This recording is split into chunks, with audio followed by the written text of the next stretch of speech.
What's going on? My name is Tyler Webb, and I'm here at the Lincoln Little League Fields, and today I'm going to teach you how to throw a curveball. Now, the first order of business when throwing a curveball is the grip.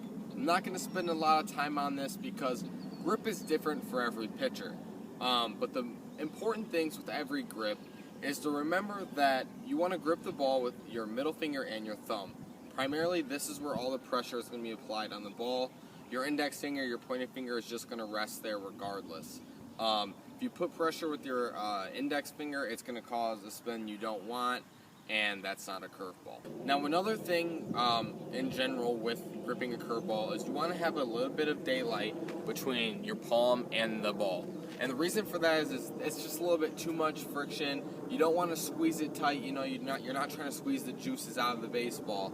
So when you have a little bit of daylight there, that ensures that you're not gripping it too tight and there's not too much friction on the ball. Like I mentioned, grip is going to be unique to every pitcher. So what I expect is that you play around with different grips. That way you can find the one that works best for you and your natural arm slot.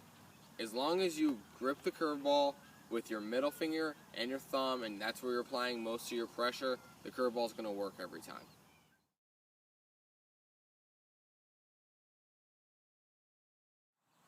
Now that you have your grip, you have the way you're going to grip the baseball in order to throw this curveball.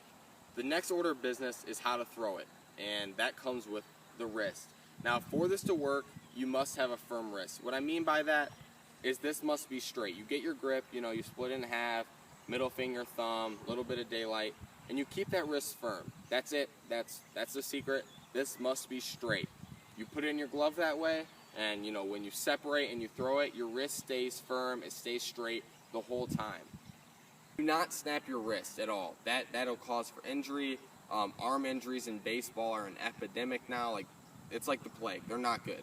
So you keep a firm wrist, and now it all comes down to the release point. Okay, you know the grip.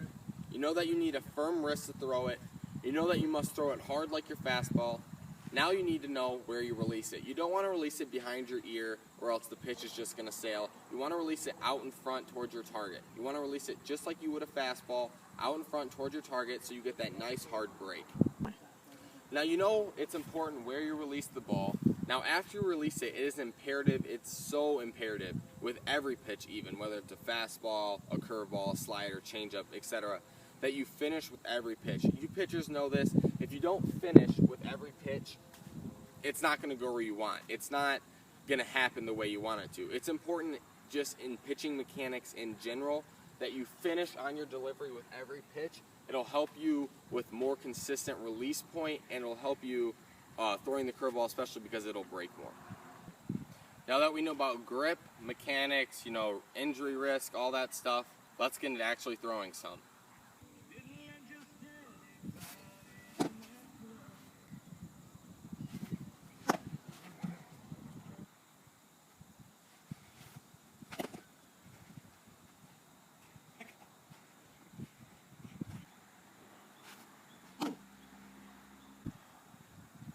Good grip, firm wrist, good release point, and follow through.